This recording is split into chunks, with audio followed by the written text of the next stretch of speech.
things have gotten so weird since then, sometimes think, I died that night. I gotta go up, sorry. I have to pee, so don't fuck up. Okay.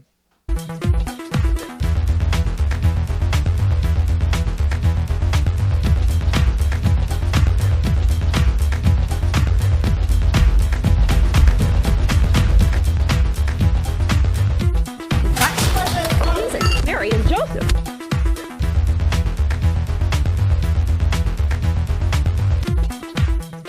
Hello everyone, I'm Alex GIAMPAPA. I willingly slept through a fire alarm in 2015 and things have gotten so weird since then I sometimes think I died that night.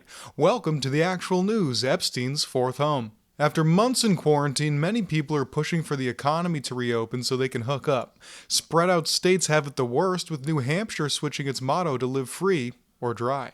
Fox News has had a confusing media narrative these past couple months, basically saying Arby's needs to open. If your grandma dies, she dies. It's a bold tactic, especially considering most of their viewers are grandmas who are about to die. Hi Grandma, I'm only joking, she's dead.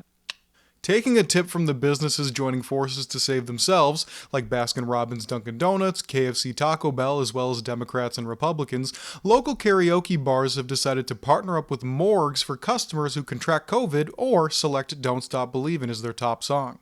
In a stunning display of impressive rage quits, Trump walked out of a press conference faster than a teen boy closes his browser window when his mom knocks on his bedroom door. Said many times that the U.S. is doing far better than any other country when it comes to testing. Yes. Why does that matter? Why is this a global competition to you if everyday Americans are still losing their lives and we're still seeing more cases every day? Well, they're losing their lives everywhere in the world, and maybe that's a question you should ask China. Don't ask me, ask China that question, okay? When you ask them that question, you may get a very unusual answer. Yes, behind you, please. Sir, why are you saying that to me specifically? I'm telling you, I'm not saying it specifically to anybody. I'm saying it to anybody that would ask a nasty question like that. That's not a nasty question. Please go ahead. Why does it matter? Okay, anybody else? Please, go ahead in the back, please. I have two questions. No, it's okay. But We'll you go pointed here. to me. I have two questions, Mr. President. Next, please. But you called on me. I did, and you didn't respond, and now I'm calling on Sorry, I just the wanted young lady in the back, please. I just wanted to let my colleague finish. Okay. But can I ask you a Ladies question, and gentlemen, please? thank you very much. Appreciate But it. you called Thank you on- very much. Usually when gamers get called out for racism, they just double down and say a racial slur. We're pretty impressed that didn't just happen here. Well done, Mr. President. Spot the robot dog is creeping out parkgoers in Singapore. It advises people to maintain social distance. Singapore's government has assured people that the dog is perfectly safe and to definitely avoid watching Season 4, Episode 1 of Black Mirror.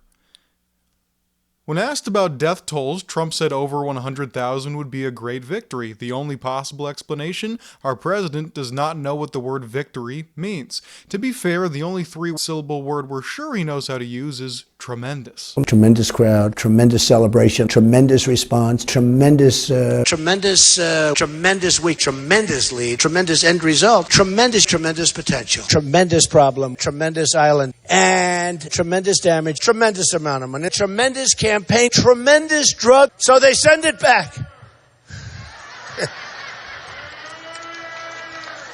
Tremendous rally, tremendous safety, tremendous information, tremendous problem, tremendous power, tremendous amounts of money, tremendous amounts of money, tremendous amounts of money, tremendous amounts, tremendous crowds, tremendously high taxes, tremendous strife, tremendously with China, tremendous incoming, tremendous stats coming, tremendous numbers, tremendous injuries, tremendous problems, tremendous waste, tremendous support. Your Dunkaroos are back? Yep. No joke. Just the only good news we've had so far. Michael Flynn was found to be potentially set up by the FBI for illegal communications with Russia. Russia, of course, was responsible for ruining the 2016 election, stubbing your toe this morning, and every single time a waiter told you to enjoy your food and you accidentally said, "You too." As we predicted before, Tara Reade's accusation of sexual assault against Joe Biden has been taking up a considerable amount of news, including a 40-minute interview with Megyn Kelly. Megyn Kelly has gone from War on Christmas reporting on Fox to being the only major news outlet to report rape allegations of a presidential candidate.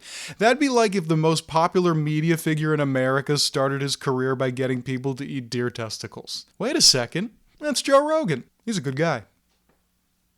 I think. The media will tear her story apart as much as they can, but is it really tough to imagine Joe Biden sexually assaulting a woman? What's his defense? I might sniff your hair, give you a weird shoulder massage, maybe crouch under your desk and lick your shin bone, but I would never do something out of line. Sexual assault can be a difficult topic to bring up because it affects so many people but is still talked about so little.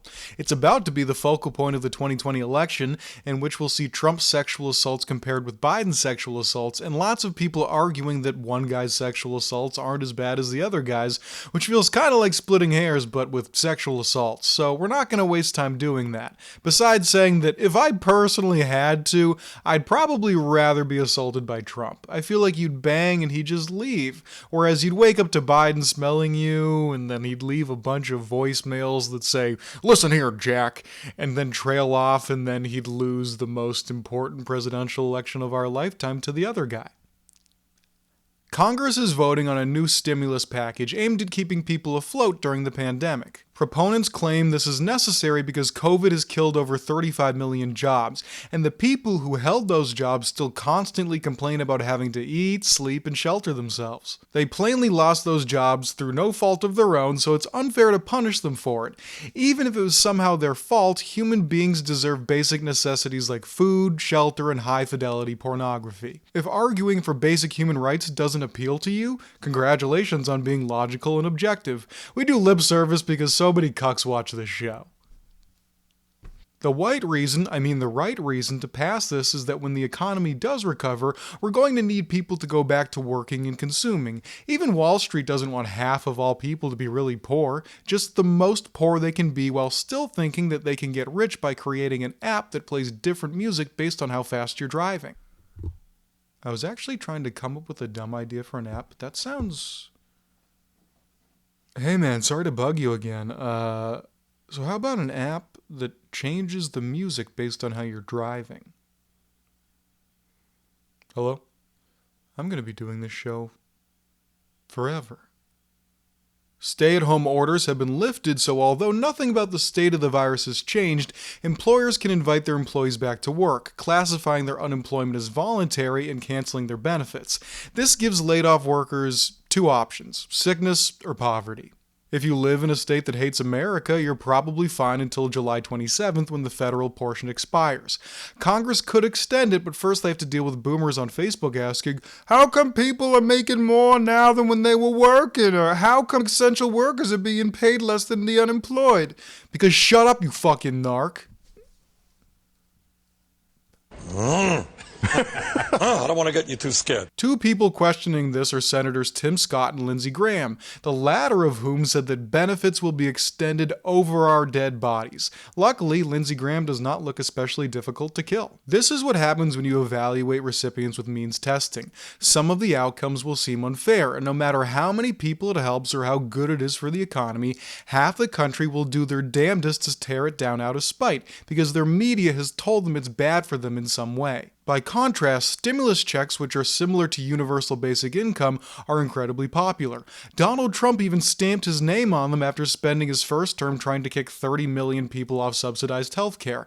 That's like Charles Barkley signing an AA chip, Joe Rogan signing a DARE certificate, or Ben Shapiro signing a basketball. The House has passed a new stimulus bill, but it still needs to go through the Senate. It includes a new $1,200 check for citizens. Unfortunately, this bill, along with the past few stimulus bills, sneak in a lot of measures that consolidate wealth, power, and rights at the top, while hurting the people living at the very bottom. How could that ever happen? The bill slowly and subtly shifts power over to the elites. There are breaks for people renting that are good, but the bill also undoes protections for Section 8 renters. It has a stimulus check, but includes a Fed bailout for debt collectors. Also, there's no health care, so if you get coronavirus, it's going to be about $35,000.